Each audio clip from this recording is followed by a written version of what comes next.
bismillah. Bormi og'riq? Endi-chi. Assalomu alaykum. Bemorimizda bel sohalarida og'riq bor. O'ng oyoqlariga beryapti. Yelka sohalarida og'riq bor. Ikkala qo'lda uyushish, quloq shang'illash, og'iz qurish shuni hisobiga bo'lib kelyapti.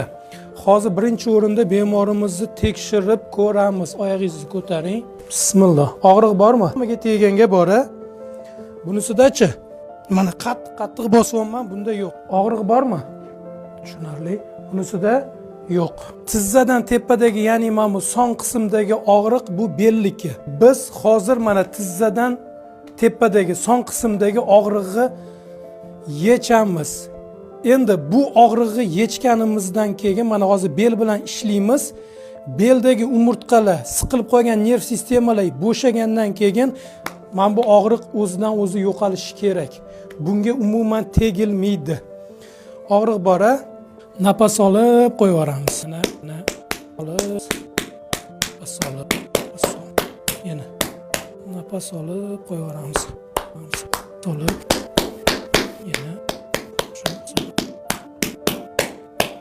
bel sohalaridagi, ya'ni beldagi umurtqadagi siqilib qolgan nerv sistemalarni bo'shatdik.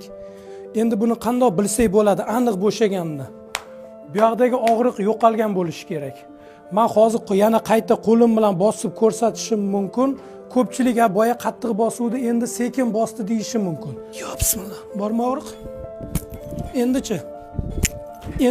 Qani bismillah. Nafas olib qo'yaveramiz. O'yin sohadagini imkon qadar yetishga harakat qildik. Birdaniga 100% qarab bo'lmaydi. Nega? Chunki bosh yaqin. Davleniya yo chiqib yo tushib ketish ehtimollari ko'p bo'lishi mumkin. Lekin imkon qadar bo'shatdik. Endi uni tekshirish uchun yana qayta aniq ko'ramiz.